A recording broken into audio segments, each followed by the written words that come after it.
Okay, right, this is a 1928 Brough Superior SS100. Now this one was known as Moby Dick, and in 1931 it was reckoned to be the fastest privately owned motorcycle anywhere in the world, timed at something like 110 miles an hour, 106 miles an hour I think from memory. It was a standard 1928 SS100, which at the time was kind of the pinnacle of motorcycles anyway, made by George Brough in Nottingham, using the Jap V-twin engine with overhead valves. You know, the best you could buy at the time, money-wise. You know, money couldn't buy any better. This was as fast as it got. Pretty much, you know, what the guys were racing at Brooklands at the time, using, you know, the same engine. Now what George Brough did was just assembled all the best parts he could find. Now the gearbox is a Norton kind of Sturmey Archer type gearbox. Magnetos, it's only got single magneto on this one. Some did have twin magnetos, but this one has a single mag. Forks are called Castle forks, which again were sort of based on a Harley Davidson design really. Brake drums are Enfield, front and rear, which again was the best you could buy. And this one has got spring frame as well. I mean, it really was the best, you know, the best that money could buy at the time. I mean, as standard, it would have had a black frame and a nickel-plated petrol tank. And this one was kind of upgraded and tuned during the time it was owned. It's kind of all period modifications, but it's not been changed particularly. It's all the modifications that have been done to it have been left in situ. So it's got this wonderful kind of copper plated frame, black painted tank, you know, twin fillers on the tank, everything else. It's still a machine that's genuinely capable of more than 100 miles an hour.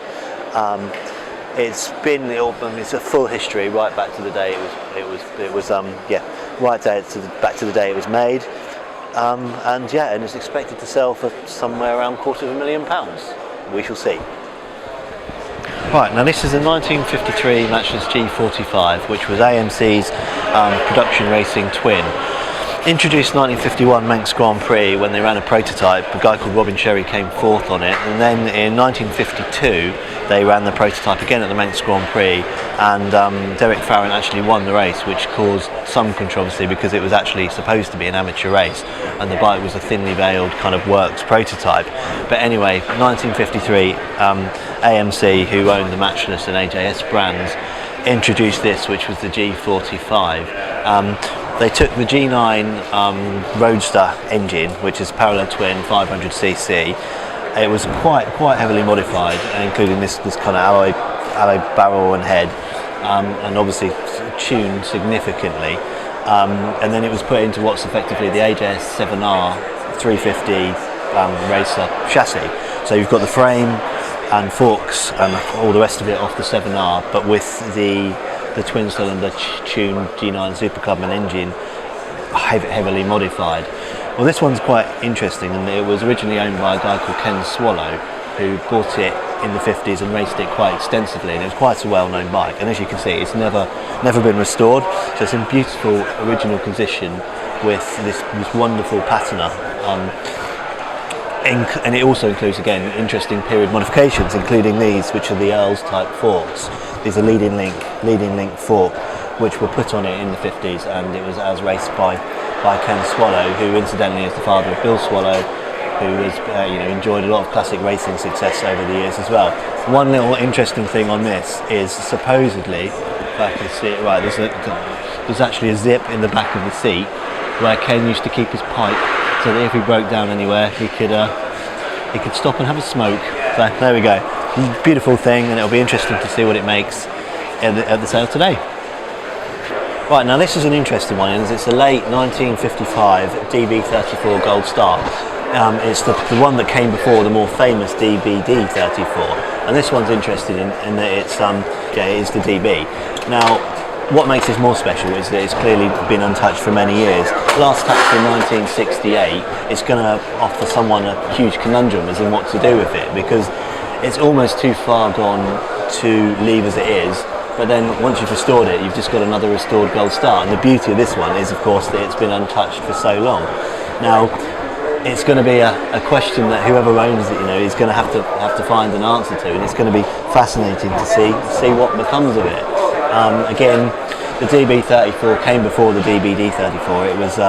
It was in the long line of Gold Stars, and you know, a famous line that stretched up to about 1960 and back to the pre-war days as well.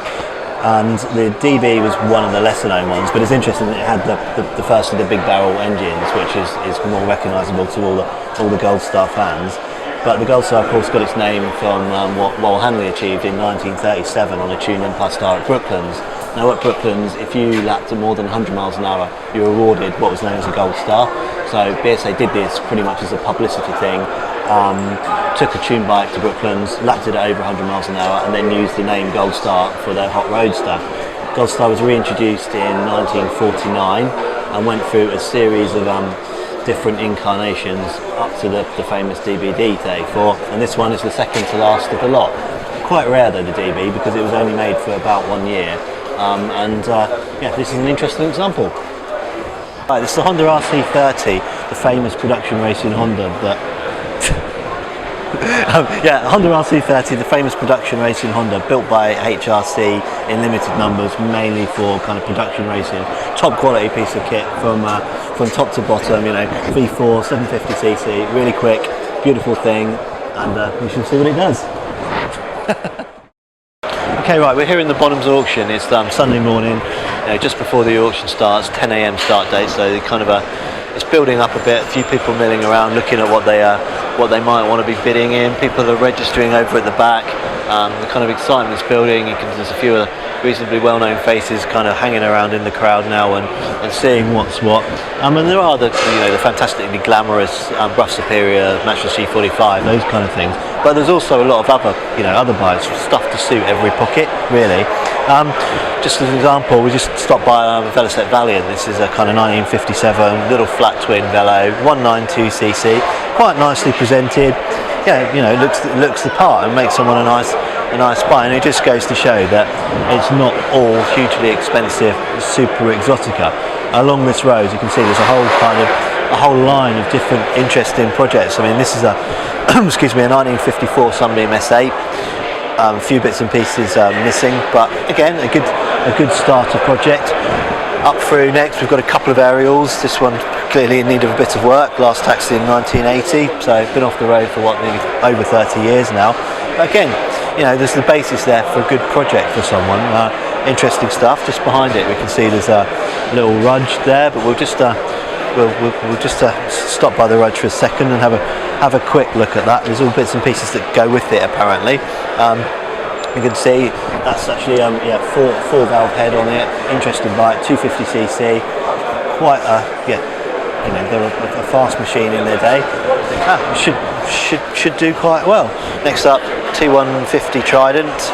This is a 1974 one. Again, the BSA Triumph Group's 3-cylinder superbike. You know, pretty much designed to take on the CB750 head on, really.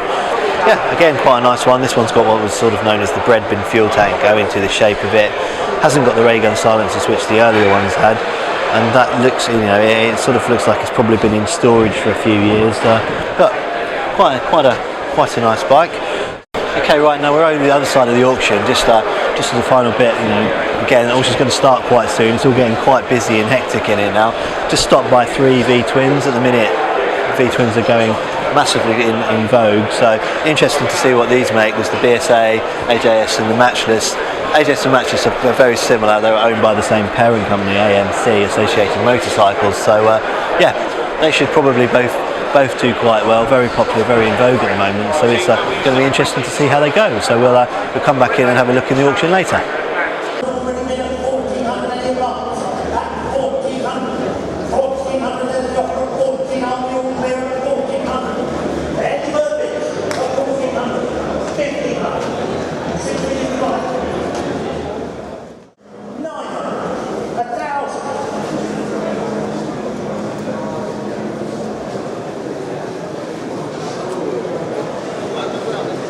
$1,100, $1,200 against it.